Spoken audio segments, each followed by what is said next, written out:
What's going on, everybody? Welcome back to the Road to Worship podcast. I'm your host, Chase, and guys, I am so pumped up and excited for you guys to meet my guest today. And let me tell you a little bit about him. Our guest is a man who went from lacing up cleats as a Division I running back at Weber State to stepping onto the biggest stage in competitive fitness. Not once, not twice, but 3-time CrossFit Games Athlete Cup champion. With over 20 years in the fitness industry, Adrian Conway founded Train to Rise Up, where he dedicates his knowledge and love for others by programming result-driven workouts for athletes of every level, and serves on CrossFit seminar staff, where he trains the next generation of coaches, helping others build their highest potential of fitness and health.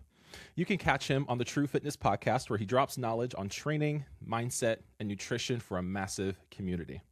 Ladies and gentlemen, coach, competitor, entrepreneur, podcast host, gym owner, influencer, business owner, husband, father, and all-around force in the fitness world. Please welcome to the show, Adrian Conway.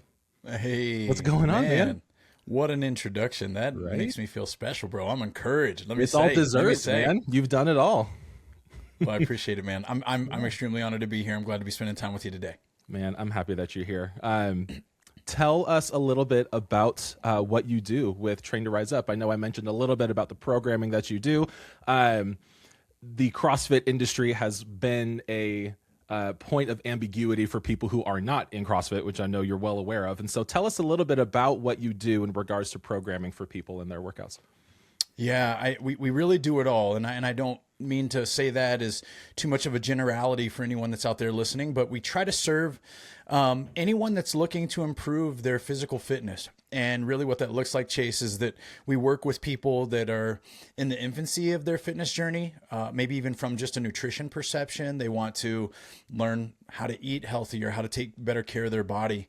And the list that we serve of clients goes all the way from the very beginning, and people may be curious about, like I mentioned, the way they fueled or how to actually just live a more active lifestyle, all the way up until people who are pursuing what I would categorize as human dominance to try to make it to the CrossFit Games, right? So we literally serve people who are training for functionality and living a happy, healthy lifestyle, and then all the way up into that top tier where they're trying to perform better than anyone else in the world at a sport that is all inclusive of anything that could be asked of them. So it's a very diverse business that we have, and we offer it in different ways. So a lot of what we do is one-to-one coaching, which is how we're able to make that nuanced approach of serving the individual. And then we have 8 live tracks where people can pay $19.99 a month. And basically we've got anywhere from a strength program to an aesthetics-based program to a competitive fitness-based program to an endurance program, and everything that you can imagine in between there to try to serve people from more of a general sense so that they're not having to pay the premium price for the same kind of attention that they might get one-to-one. Sure. Now that's awesome. The fact that you've made such a high value product being somebody's health and somebody's fitness and the capacity of things that they can do so available to people who need that kind of attention. But like you said, may not have or not be in the financial situation that they need for the kind of high level that they're expected to pay for that kind of attention. So the fact that you're able to give that to any range of people that need it is amazing, from competitors to even to families who just like, hey man, I just need to live and lead a better life. Like, can you show me how to do that? That's an incredible thing. I mentioned earlier that you were heavy into football for quite a while. And that was a big dream and passion of yours. I know you still love football. It's a huge part of your life. That is something that people typically, they dream and they push for and they want to keep for as long as possible. But you made a shift. You left the football space and then you entered into still the similar industry, but your approach and your way of attacking that industry has changed into this business and into helping others in a way. What drove you to making that shift? Yeah, well, to be honest, Chase, I think you're nailing it when you say that someone like me who, played football at like the Division I level, I certainly growing up almost idolized the sport, right? Where it was kind of my purpose to a degree. I mean, I think for a long time I portrayed it as like, oh, it's, football's not my identity, but really I moved in a way that it was. And I say that because I was very all in, meaning that I've always been an old soul.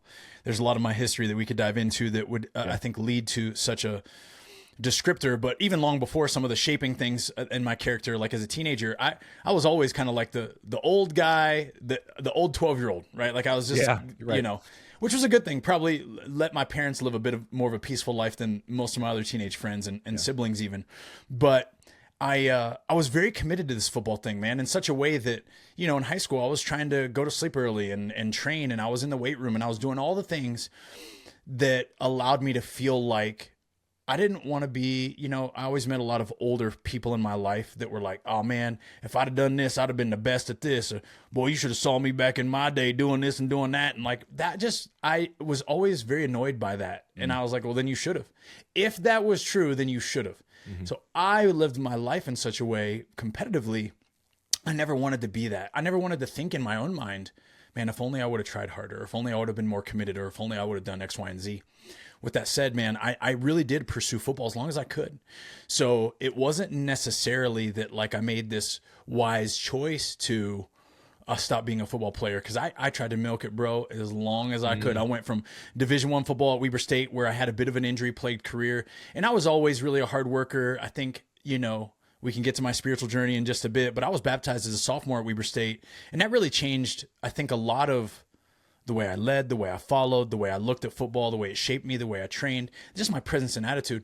Fortunately enough, after that year, I mean, I was a 2-year captain at that school, and I think it was because, I believe it's because of the Holy Spirit and the things that it gifted me with in the way that I lead and served my teammates. Yeah. And my point is that I dreamed of being an NFL football player my whole life. And so I kept pursuing that as best I could. I played 2 years of arena football right after Weber State.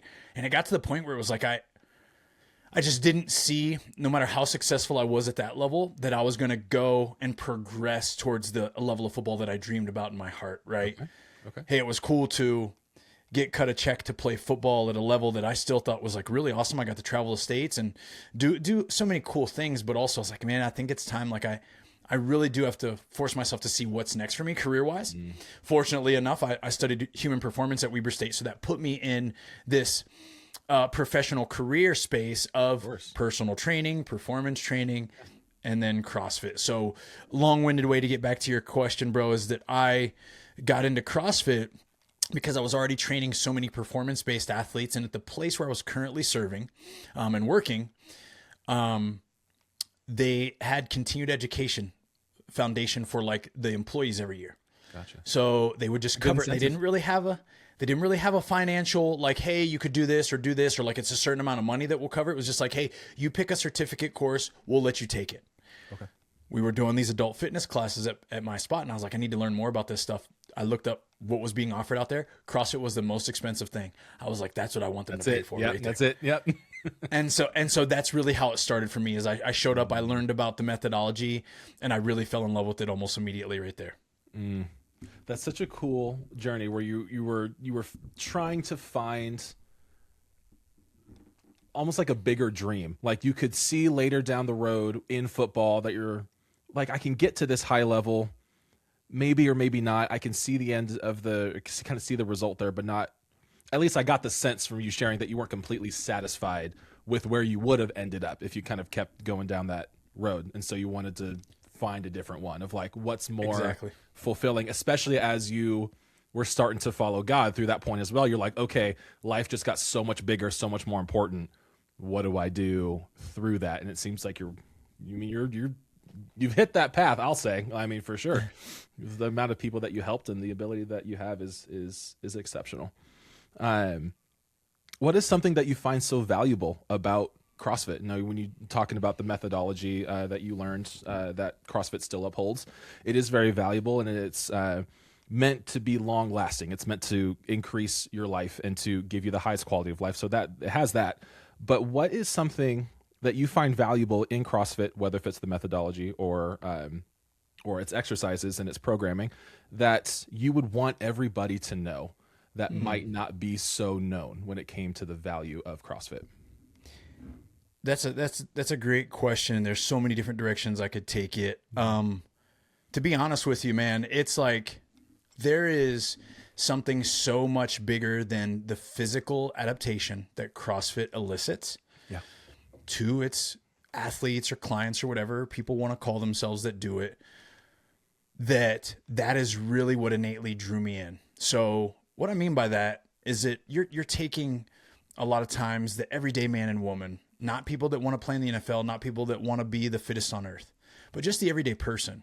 And a lot of times they don't even know what they need to do. They know why they're in there, right? There's a lot of purpose behind the choices that draw people to CrossFit. Like, I want to feel better about myself physically, or, the doctor told me I'm a little heavy, or I'm on this heart pressure, high blood pressure medication, and I'd like to get off it, or whatever it might be. In today's world, it could be like, hey, I'm exploring GLP-1s. I don't want to be on them my whole life. Can you guys teach me a lifestyle of nutrition and fitness to help me balance this? Whatever it might be. Mm-hmm. But you go in there, man, and all of a sudden you're like looking at these folks and the way the effort that is coached and asked of them, the way they have to learn the mechanics of these movements, because we train mostly functional movements, meaning that you with barbells or your body weight or with dumbbells or kettlebells, and there's technical focus that is demanded, right? You can't just go in there and turn your brain off and just kind of move and sweat and breathe. Yes, that's part of it, but you really do have to be studious to a degree. Like, you walk in there, you got to be a little curious. So I was always really drawn to that because to me, it really highlighted the aspects of adulthood that don't exist in our world that I wish did normally, right? Like, CrossFit's like this, it's like adult recess to a degree. Yeah. It's hard. It's not easy, but there is really, for people that learn to love it, this freedom there that fills their cup, whether it's socially or whatever. Again, there's a lot of people, I tell people all the time, that come to CrossFit that actually do not like to work out. So don't feel like you got to be passionate about it. They don't like to work out. They literally use it as their social hour. And then a coach like me is the one wrangling them in and making them pay attention, or like, hey, get back to that barbell, or like whatever, right? Yeah. But they're there for social hour. So I think, before I get rolling too much on this, there are parallels to the Salt Lake Christian Church that I found as a 20-year-old and this methodology. And not to say that they're one and akin, but CrossFit I was really drawn to because there were standards. Yeah. There were like people that were like, oh, you do CrossFit? Show me. Like, show me what you mean when you do it. And it's not by like how you look or anything like that. It's just like, oh yeah, we squat. Oh yeah, we press, we do thrusters. Oh, I breathe hard. Yes, I do. It's hard for me, right? Like there's just this akin nature, right? That people share. And I've always felt that way about my spiritual walk as well. It's like, there's these biblical standards. It's fruits of the Spirit. It's really, how are you really doing? Like, what does your walk with God look like? And are we holding each other accountable to that, right? So there's all these beautiful things. And one day I'll probably write a book about why my heart was drawn to CrossFit and why I think that these two things can really work together in such a beautiful way, from community to accountability to the love and the passion of it. But long-winded answer, man. That's some of the stuff that I was really drawn to with CrossFit specifically.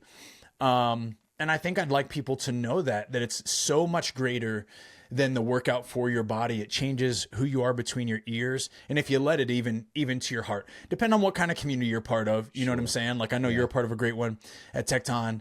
We are developing and creating. We're already part of a great one at Latrano CrossFit. Yeah. What were you going to say? I also shout out to Tecton Fitness. We love you. Yeah, that's right. But so many other CrossFit affiliates across the world are like just shaping better humans, man. And that's really what I want to be doing is, a tagline for me as a coach is not that I make the fittest humans on earth. It's that I make better people, right? And wherever you start, I just want to help you be a little bit better than who you are today. Yeah, that's powerful, man. I didn't realize the comparisons or the similarities between CrossFit and discipleship specifically, like not even Christianity, but discipleship and the practice of it, how similar it is. The way I phrase the gym that I go to, it's the church outside of church, because it shares so many qualities and characteristics of what church is reflected to be in the Bible, with community, with accountability, like you said, with holding to standards and building each other up and being the iron that sharpens iron, all of the good qualities between how we treat one another. It's all there, and it's such a beautiful thing. And it's one thing I can share with you of just also wishing people would get. If you could move past the pain that you'll feel that you're going to put your body through, if Come you on. can move past the discomfort of learning new movements, the humility of not being able to do some movements at first. Oh my Totally. gosh, dude. Come on. It was awful. Big deal. Yeah. You were a part of my CrossFit journey when I first started. And, man, just the way I had to scale back on movements, not because I didn't believe in myself. No. I did not know how to do them. So you have to slow down, and you have to start slow, because you will injure yourself. That's You're right. out here doing things you don't know how to do yet. That's right. And same thing with discipleship. You're going to go out and try and do something you're not prepared for. It's going to bite you in the butt. Yep. So get the people around you, get the accountability, and get your circle and your community and your family around you, so that you can make it work. Yeah, man, I'm happy you shared that. It's a quality that not a lot of people see until they've experienced it. You're right, bro. It's funny because I think like I would love to expose so many of our brothers and sisters to like the purity of what it's like, though, right? Because so many of them have these notions and assumptions of what it's like, and they might see me and they're like, bro, come on, man, I'm not working out with that guy, right? Yeah. Like, they might even see you lifting and be like, I'm not lifting what Chase is lifting. I'm not like, why would I go to that place? Like, he's probably doing all these things that I can never do. That's been told to me to my face. I'm telling you, bro. Listen, I know. I get it. I get it. Uh-huh. But here's the beauty too, is like there's a couple things that I would love to highlight, where it's like CrossFit, a lot like spiritual walk, right? If you think it's from a worldly perspective, so many people are okay to show up to church on Sundays. Right, like a lot of people, and that's okay. No knock, right? They're getting either their first fruits, or they're getting some kind of fruit and fed. Yeah. Right. And it's a lot the same in the CrossFit gym. People are willing to show up for the hard workouts, right? But then like CrossFit actually has a nutrition prescription, and it's eat meats and veggies, nuts and seeds, some fruit, little starch, and no sugar. Keep intake to quantities that support exercise but not body fat. And so we do our best to adhere to that. The downside is, a lot like people who go to church on Sundays and don't get spiritually fed throughout the week. They don't study their Bible. They don't enrich themselves with God and have that intimacy with him. A lot like this CrossFitter, the results are so much more limited in the experiences that you get and the results that you get from your hard work, right? Like, so there's, for me, that was always a thing. It's like, oh, how's your spiritual nutrition, bro? Yeah. How's your real food nutrition, bro? Right? Like, those things matter so much because it's only 1 hour in a day. Church is only 1, maybe 2 hours on a Sunday for you, or maybe even 1 or 2 hours on a Wednesday, right? If you're really committed, for a lot of people. But it's like, what are we doing in those other 23 throughout the day, 6 days a week?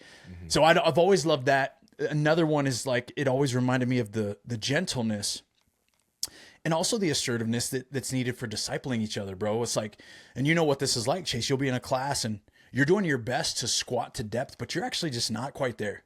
And a good coach will be like, hey, Chase, drop your hips just a little bit lower. And maybe you're going to do that by driving your knees out just a touch. Hey, Chase, knees out, you're just going to drop your hips down. Oh, that's way better, bro. Nice work. Keep it up. Versus, Chase, what are you doing, man? That squat looks like trash, bro. Like, what are we doing here? Like, I told you to squat down lower, right? Like, and now think about it from a discipleship perspective. You got someone dropping the ball. Maybe they're literally trying to pursue God better, but they're not doing it in a wise way, or they've never been through this experience in their life, or maybe they are dropping the ball with some sin. God through bad habits.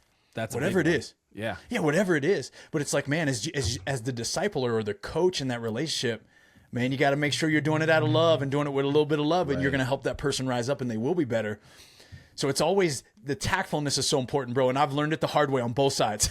I've learned it the hard way with discipleship, whether it was me getting a hard lesson from another brother, and I was like, bro, you do not make me want to come back to church ever again in my life. Or I'm sure I've been on the other end of it, right? And then it's the same thing with coaching. But those are just a few like synonymous things that I've loved so much about my career, man, that I feel like they really have taught me lessons on both sides, both ones that with my knuckleheaded self, bro, I had to learn for sure. Yeah, life teaches you a good lot if you let it, and those are some of the great lessons. But yeah, you're transitioning into this really well. But because my next topic I want to talk about is directly on this. But here on the podcast, we talk a lot about worship and how it's defined. Specifically how it's defined, how we live life for God. It's not just songs that we sing on a Sunday. It's the kind of the birth of this whole platform is that concept. And for those listening, Adrian, and who are considering a relationship with God, they might be navigating on what that looks like. Let's say that they're church shopping and they're trying to figure out, like, is this something for me? Is this the right choice? I used to go to church and I got screwed over for whatever reason. I don't want to go back, or something happened and they're considering this again. What wisdom from your own life would you impart on them, specifically from what you've learned in your journey of trying to find that relationship with God that you now have and are still working on? Yeah. Another banger, man. You're great at this question asking thing, and I appreciate it. Yeah. Because it makes my mind wander in different ways. You know, for me, I got baptized in 2006, so I'm coming up on 21 years a disciple. There you go, man.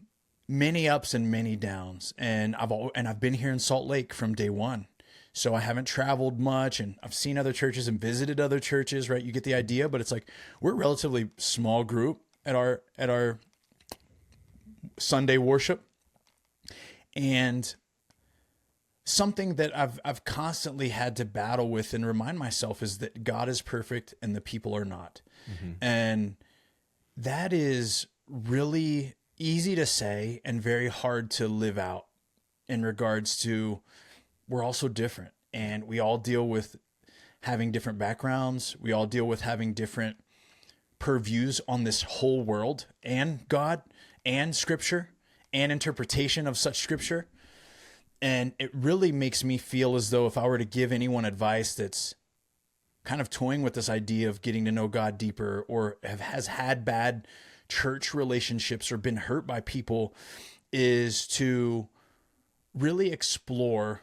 This is going to sound silly, man, but my children are in 3rd and 1st grade, and they've both experienced people being mean and picking on not necessarily them, but other people, bullies, right? Sure. They've seen people start fights. They've been a part of those altercations. Most of it's verbal. And, as a dad, I've got several knee-jerk reactions. I'm sure. Yep. Fortunately, I haven't pulled the trigger on many of those. But what I try to tell them is that a lot of times the people who are hurting people are very hurt. And that's even from a child's perspective, where these kids go to school and they don't have quality time with their parents, or maybe there's only one parent at home, or maybe they're feeling away, and so they want to make someone else feel away, right?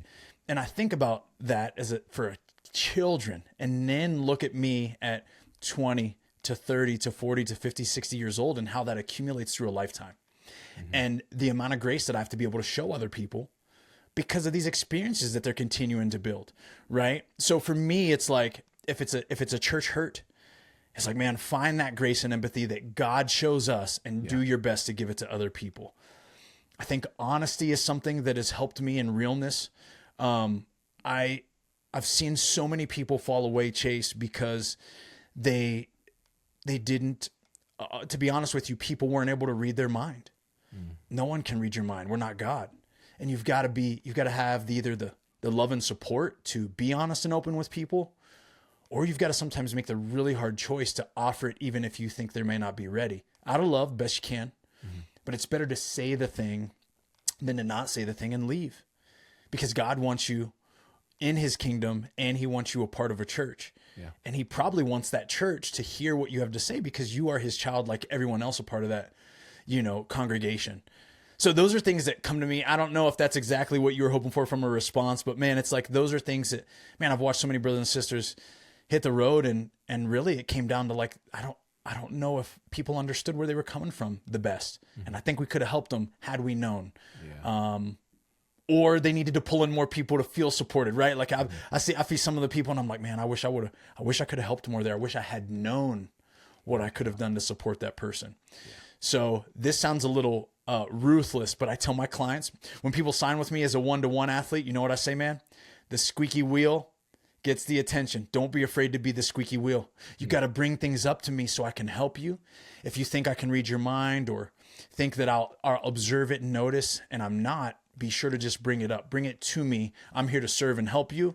But if you don't bring it up, I'll never know. Right. So don't be afraid to be the squeaky wheel. We look for authenticity and honesty here when we have our conversations, and you're given exactly that. So there's really no right or wrong as long as it fits those two things.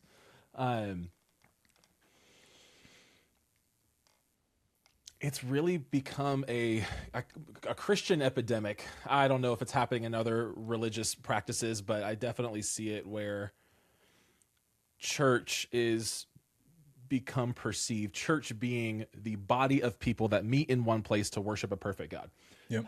has its perspective has molded into, okay, so what the church does is what I have to adhere to and be in line with 100%, not the Bible necessarily. It's like it's kind of become the middleman, and we follow the middleman and not the source to an extent, and that can warp the perception of church and ministry to the point where when humanity shows itself, when flaws present themselves and it affects you, guess what it affects? Your view of God. And the fact that the grace, the empathy, the patience, the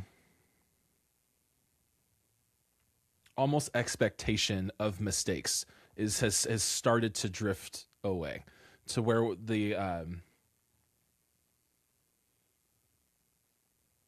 so when the flaws and mistakes present themselves, they hit you harder and they impact you in a way that I think could be preventable when it comes to church hurt, or when it comes to just damage that happens, or it could even not even be associated with people directly. Like Adrian did not come to me in church and slap me in the face and I had to leave.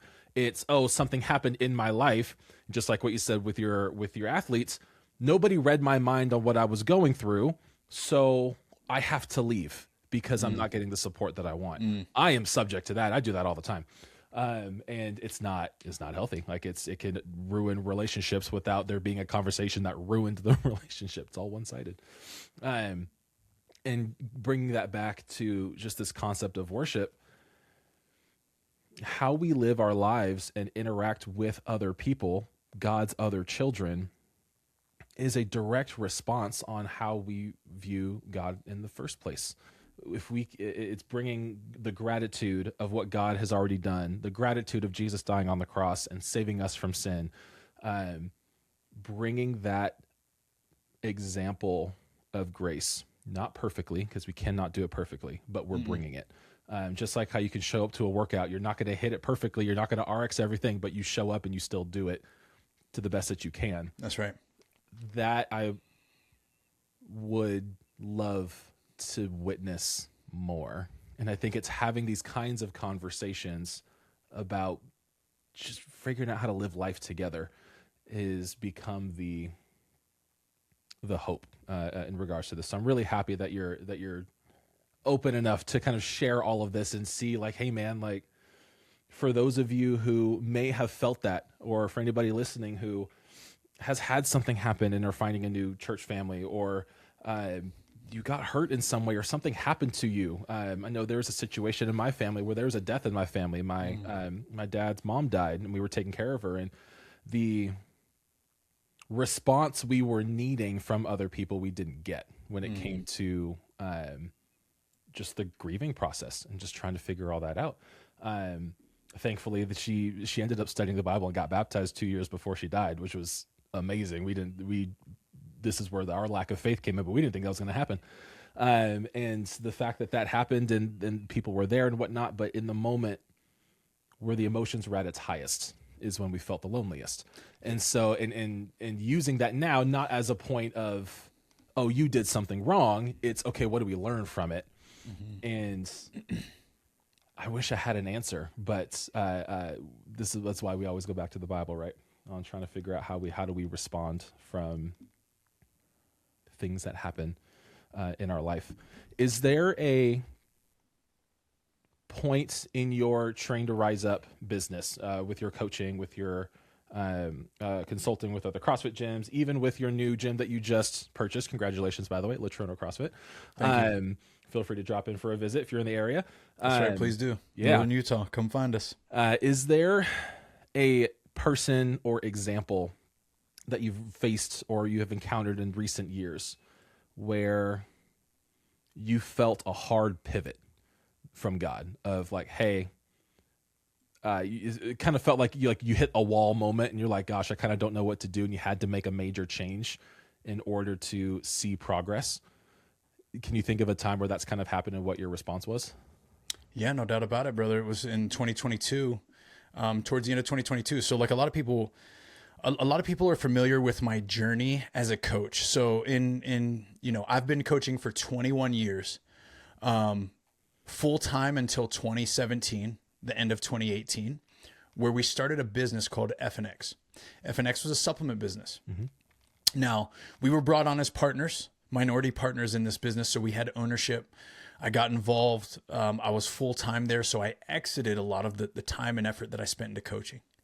The long-term idea here was to become a business owner and learn what it meant, right? Like to sell goods, to promote. My predominant role in that business chase was to do a lot of the same things that I was doing as a coach, and it was to educate, inspire, maybe entertain a little, right? Those are things that I really love to do. I love to educate. I love to inspire people, and I love to entertain to a degree, like things just on this podcast, right? It just fills my cup. I feel like God's gifted me with an ability to do those things. Yeah. And so for 6 years plus, that was my full-time gig. And I was still doing a little bit of coaching. But at that point, I'd remove myself from CrossFit seminar staff because I was literally at a job all week like normal people, 50 hours, 45 hours every week. And then I didn't want to have myself available to work weekends because of the way that affected my growing family at the time. Yeah. Our first was born in 2017, our second 2019. So those were pivotal years for me. My wife exited a traditional job that she had, a career job at Big D Construction, where she did marketing for them for 10 years. And we pulled her out of there because we wanted to live a life intentionally so that she could be present with our children. Sure. Yeah. That was a hit to our finances. We were part of a startup company. There was a lot of risk associated with that. Yeah. We went from a point of making money to barely scraping by for a little while. Yeah. I'm saying all this to kind of paint the picture of what would go on to happen over the next 5 or 6 years, where we had some pretty successful moments with the business. We even had a very high, we started to get some offers for our business right after COVID 21. The goal was this, or during 2020, the goal was to sell our business. That was it. 5 to 6 year window. We wanted to sell it and then hopefully have some type of nest egg to be able to start to invest in our retirement and do different things. Whether it was, we had a lot of plans. The idea, however, didn't play out the way that we expected. We got a great offer. We got a great evaluation on our business. And then through due diligence, they discovered we had a bit of what's called a COVID bump. And many businesses within the fitness industry had this COVID bump. So we had a multiple of 5 or 6 that took us into, a 10-digit figure business evaluation. And it was cut to a fraction of that. So immediately we're like, okay, so what they're seeing on our back end is that people were pouring into our business because they had nowhere else to go. They were spending money a lot more. They were investing in their health and supplements. Sure. And the market predicted that would change. Okay. All of this changed the way that we had to operate our business because we had things to tighten up in order to get back to that high evaluation that we were kind of goaling for. Long story short, we never got back there, and we had to cut employees. We had to get small as a business. And eventually we ended up selling that business at a fraction of the cost, not nearly the money that we had dreamed of, or we hoped would even be some type of nest egg or security towards our future. None of those things happened. So in 2022, we started to exit the business, and I found myself with no job. Didn't talk about it. Didn't say anything to anybody else about it. Didn't need to. Because to me, this was the hard pivot on what I needed to do was get back to making better humans. And I needed to let the gifts that God gave me focus much more on the way that I serve people and lead them versus the way that I sell to people and try to make profit. And so I felt strongly convicted, and that's where Train to Rise Up came from. True had slightly existed prior to the latter, like during the latter years of FNX. Okay. Because I was still doing some coaching for some of the ambassadors that we had. So, but all these things that I left in the past, I had to get back into, right? I had to get familiar with new software that I was going to use. I had to open myself up to one-to-one coaching again. I had to do all these things, but it was very much a hard reset. I went from carrying a handful of clients to now needing enough to pay my mortgage at this house, right? My wife still wasn't working. Children are now into school. Daughter started kindergarten or getting ready to start kindergarten. Okay. There was a lot of pressure on me, and that's where Train to Rise Up really started to become more of my full-time focus. And that was both from, a human nature perspective of a pivot, but I also felt like that was really guided by God in regards to allowing me to see what more of my purpose outside of my spiritual walk, or where my spiritual walk was actually going to be a part of my every single day and every single moment, was in that transition back to what I'm doing now. You made the decision to take on risk in a time where most would settle or decide with stability, which I'm not going to blame anybody for that. You're starting a family, you want stability. Of course, that's it's an essential component there. It sounds like there was a component of utter trust and humility in that process and in that decision making, because it sounds like the journey that you were on at FNX was teaching you a lot in regards to how to run a business. And it was showing you the skills and the grit and the tenacity and the smarts that you need to have to kind of keep something going, keep something afloat. But even in hearing you talk, it sounds like it was never really something you wanted to retire or die doing. It was, I want to help people. I want to make better humans, which led you to Train to Rise Up. Do you think that the pressure or the stakes that were on you as a father and as a husband helped you at all in bringing in the revenue and stability that you needed to bring True to the point where it is now? Oh, no doubt about it. And to be direct with you, I'm very, God places us in times and with people on purpose, right? Mm-hmm. And so every moment of my life builds to the next moment. And I'm very sensitive to that. So when I look back at my life and I think about the moments where pressure was greatest in football games, and I proved to myself that I could execute, or when I got injured and I got 2 screws in my ankle, and then the next year I came back and became the starter at my school when they tried to recruit people to replace me, right? Like there were different things that I've experienced in my life that I've proved to myself that I can do that. And so I lean and cling to those lessons. I do it every day in training when I work out, especially if I'm training for a greater purpose. Like if I want to compete or something like that, people ask me all the time, like, well, why do you feel so if today was a bad day of training, how do you feel so confident in the future? And I'm like, I've been proving this to myself for 20 years that I will follow through with a thing. Mm-hmm. And again, I think that God has gifted me with an ability to really be, there's certainly a stubbornness to it.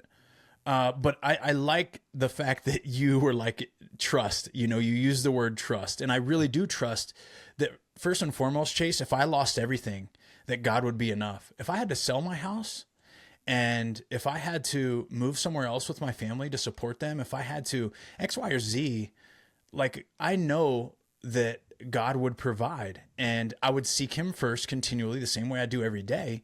Mm-hmm. And I believe that our lives would be awesome, right? Like I just, there is a huge element of trust there, but I really don't want to ignore that. Like the things that I've done my entire life in a gym, outside of a gym, in sport, in everyday life, it makes me feel confident in the outcome, even when I'm uncertain, because I've kind of been there. Different situation, different time of life, different family, different surroundings, right? Like my responsibility list is now a 40-year-old is much, much higher, and the stakes are way greater than they were as a 20-year-old, no doubt about that. But I hope that answers your question. But yes, the answer ultimately is yes.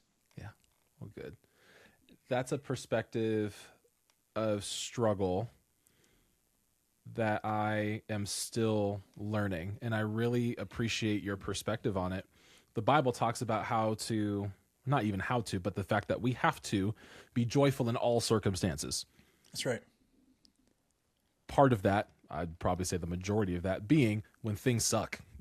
Like when things are uncomfortable, things are stressful, tensions are high, feels like there's an 80-pound stone in your gut because you don't know what to do with whatever situation, whether it be financial or career wise or spiritual, physical, mental, whatever it may be. I wonder if part of being joyful in the process is understanding what the perseverance through those struggles bring, being hope, referring to the scripture. I'm blanking on the location of the scripture off the top of my head. But understanding that component of, no, so what you're feeling right now is going to suck. It's like, it's going to hurt. Your emotions may not change, but understanding what the results of it will be when you move through it. That is the joy bringer. At least that's what it's been for me. I'm not going to sit here if my business is tanking and you know, I'm not going to know if next month, if business is going to be intact, you know, next month or not. That's not a good feeling by any means, but the truth and the knowing,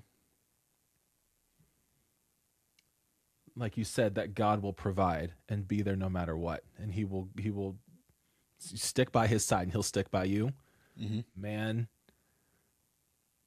that is a piece that I never really understood until those trials presented themselves. Yep. And the ability to do that, I think it takes that kind of situation to fully feel. Like, yeah, I can sympathize with people kind of who felt that, but until you go through it, you're like, oh, okay, that's what they meant. It's a wonderful thing, and I'm grateful that you shared that in just this journey that you had of security and then insecurity, a little bit of fear in the mix there probably, and then just seeing God move. My cat is saying hi, by the way. She usually makes an appearance in every episode. I love it. Hello back to the cat. Yes, exactly. We have a lot of entrepreneurs who watch this show, and specifically ones who are trying to figure out if leaving their stability, if they have stability in the moment, is the right way to go, if it's the right timing, or if there is a perfect situation and opportunity to meet, then I have to jump off the proverbial cliff in regards to risk taking and kind of figure that out. For somebody who is wanting to start their kind of entrepreneurial journey, whatever industry it may be, knowing what you know now, having been in the fitness space for 20 plus years and now having experience as a business owner in multiple facets, both with an actual building, with products and with services, what would you impart on the 25-year-old business venturer that wants to make their own value or make their own value available to the world in that way? What would you tell them? Yeah, I think, I hear people, like, to me, this is what breeds success, right? And I hear successful authors talk about this, but like, you shouldn't be writing books if you can't stop talking about the thing that you're writing about. Right? Meaning, like, you should only write a book. Like, people get ideas. They're like, oh, I'm going to write a book about mindset. Well, that's cool. But only if you cannot shut your mouth about your theories on mindset, why it's amazing. You should be stuffing it down everybody's throat because you're so passionate about it. It oozes from you, it pours from you, and you can't help but write this out. That's when it'll jump off the page. That's when you'll have a great selling book. It's the same with entrepreneurship. If you have this like passion and it's kind of lukewarm and it's like, guess what? No one's buying your stuff. No one's going to do your thing. If you don't have this zeal that oozes from your skin and oozes from like the very words that come out of your mouth, it's just not going to move someone to exchange a fee for you because they're giving you time right here. This exchange of money is time, and time is the most valuable asset that anyone has. Specifically me, I guard that like it is boy, oh boy. Yep. That's a whole different answer to a question of some way down the road. But man, I think, the passion is the biggest question for me with young entrepreneurs. And then I would offer, this is an advice perception, but do you have a passion for doing a specific thing, or do you have a passion to be an entrepreneur and business owner? Those are two very different things. Just because you want to do a thing doesn't mean that you shouldn't go work for someone who's already doing a thing, and then you do it and you're free to do it and it's a beautiful thing and it's high level. But if you're so engaged with a thing, you can't really own a business doing a thing unless you just want to be a one-man show the rest of your life.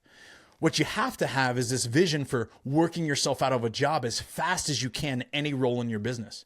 Meaning that, like, if I love, which I do, I love programming so much, which means writing workouts. And in the CrossFit space, for those of you that don't understand, there's like a flow to it. There's almost like this, yes, it's very scientific, but there's also an art to writing good training and a good workout for different intended outcomes. So I love this so much. But Chase, I'm not a good business owner with True Fitness if I write all the workouts, because I'm not becoming so busy with the way that my business churns, the way that I create leads or make sales to my programs. I need to be able to push myself so far out of that role that I bring other people on to do it, so then I can move up again. And now it's like, okay, hopefully I have a team of programmers or coaches, and then I need to move up again. And now I need to have a boss over the programmers, and now I'm here overseeing program development, and now our reach is right. So I know that's a little bit of a rambling, but I think that people get into entrepreneurship thinking, well, I'm so good at a thing, or I'm so passionate about a thing, and I just want to do it forever. You might actually want to get a job for someone that's already doing it or running a business, because my gosh, you might have the freedom to like love a career of doing that thing that you love, and you're free of heart and stress, and you're like working a career. Maybe you get a salary, or maybe you're sold, whatever you might get paid by. But I think that's often, and that was something, to be quite honest with you, bro, that is something that I had to learn from watching others move. I had to learn it. No one told me this. No one was like, Adrian, so if you're going to go this route, here's where your vision should be. And I've got friends that do it very well. And to me, they're mentors of mine, even though I don't pay them in exchange. It's just like, I learned by watching so much, and I'm like, oh my gosh, I see this. Okay, writing this down. Writing this down. I'm running home to tell my wife about it, right? I'm like, oh my gosh, I learned this. I say, I feel like this is what I got to do, and this is the way that we can move, and this is the change we can make, or whatever. And it's the same thing, and I'll put a plug on this question here with this, but it's the same thing with our recent purchase of this gym. The reason the purchasing this affiliate made sense is because we've had this dream of owning a brick and mortar space, right? So that's part of it. It's not just a CrossFit gym like the business that we want to own. We want to own the building. And so there was an opportunity there for that. And that's long-term investment, not short-term. That's very long-term investment, right? That's a lot of dollar bills and a lot of like saving and prioritizing and loans and planning and so much stuff. But the business has to be successful in order for us to pay for the building. With that being said, I can't work in the business a tremendous amount because I need to be able to work on the business. Right. So I need to be able to use those coaches that are already coaching, even though guess what I stinking love to do? I love to coach. I love it so much. I love to work with people in person. I love the energy of a good class with 8 to 15 people, the music selection, the scaling options, like that lights me up. If you can't pick it up, folks, through the microphone, I'm pretty passionate about all this stuff. But it's one of those things, Chase, that I got into this side of our business with a very clear mindset on. I want to create coaches that are better than me. I want people to rave about their experience at our facility. I want it to ooze. I want to attract a coach and attract a type of personality that it oozes from them to share this methodology with people, because they know it changes lives. And if we can do that and do it well, then I'll be able to work on the business, and it will be churning and burning, and we'll be impacting people's lives to the nth degree. And guess what? I'm going to have a great spot to have CrossFit Bible Talks, baby. We're going to be in there sharing the gospel, doing great things for people that want to come. But that would be the thing, is that there's these kind of two different perceptions that I think young entrepreneurs at least need to, question. Do I really love this thing so much that I just want to do it forever? Or do I really want to build a business and work myself out of these jobs, even though you might have to let go of what you really love to do, which you might not want. It's scary too. Yeah. It's a choice. Thank you so much for your wisdom, and just the experience that you have. It is invaluable. And so I'm very grateful that you decided to share it with us today. Of course, man. I have 2 final questions. They're short and sweet, but they're also probably the most important. Uh-oh. Is Caitlyn your favorite Kardashian, and what is it about reality TV that's really got you hooked? It's Caitlyn. So listen, I'm a married man. Been married since 2012. It's 2020. It's 2027. We're you know, it's going to be, we're 14 years. Okay. Yeah. 14 years. So look, I love to spend quality time with my wife, but also I'm a big rom-com and reality TV guy. There you go. So when she says, hey, can we watch this or watch that? I'm like, yeah, let's put that on. Yeah. We're good. We're good to go.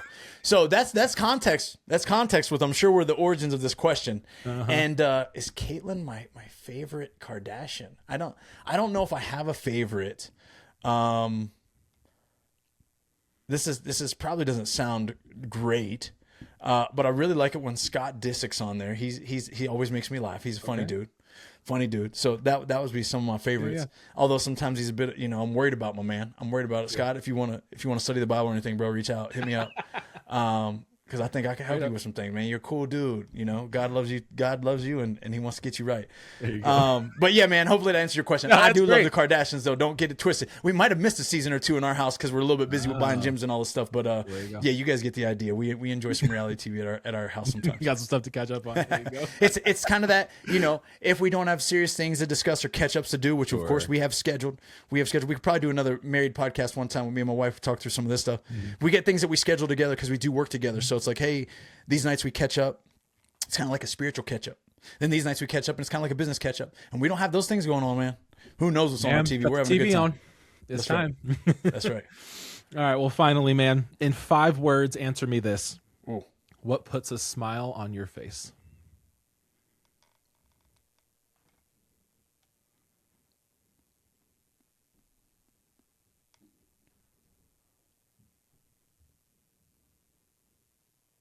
I think it's 6 words. Okay, I'll give you 6. The judges approve. Doing what I want to do. There you go. I mean, to me, and I'll elaborate just real quick because I know our time is sensitive, but doing what I want to do, that means like my whole life I've wanted to have freedom. When my children were little and before they got into school, bro, I wanted to spend more time with them than I got with my dad. When, gosh, I think about working. Everybody has to work. And so I want to pay my mortgage and do this adult side of life with things that light me up. I want to do what I want to do. And, that part of that comes from, I want to have the freedom in the morning to nestle up to a nice dark cup of coffee and my Bible and have that space alone with God. Like those are things that make me really happy. And all of it is, it stems from to be honest with you, is like, I also want to, make God proud of me. I'm a big like achievement guy, and I think it can be bad also, so I've got to watch it, but I've always wanted to make people who care about me the most, like proud of the things I do. And that really makes me happy. And when I can make my mom smile or my grandma proud or like achieve something. When I was young, it was very much sports, right? But now I see it as like the way I even love my wife or raise my family up. If I can make them proud, it does something to my heart. It makes me, it really does like make me happy. So there's another probably 1 million words to fill that in, but those are things that I really enjoy. And it fills my cup for sure, bro. Doing what I love to do. Well, there you have it, folks. Thank you for tuning in to the episode today with Adrian Conway. Adrian, thank you for having time to come hang out with us today. Guys, you can find him on the True Fitness Podcast on YouTube and on Apple Music. You can also get access to all 8 of his programs just for $19.99 a month. It's an absolute steal. I've used it and I love it. TrueFitness.com. That's TTRU Fitness.com. Coach Conway, thanks for having me. Thanks for having me, bro. I appreciate you. We'll see you guys later.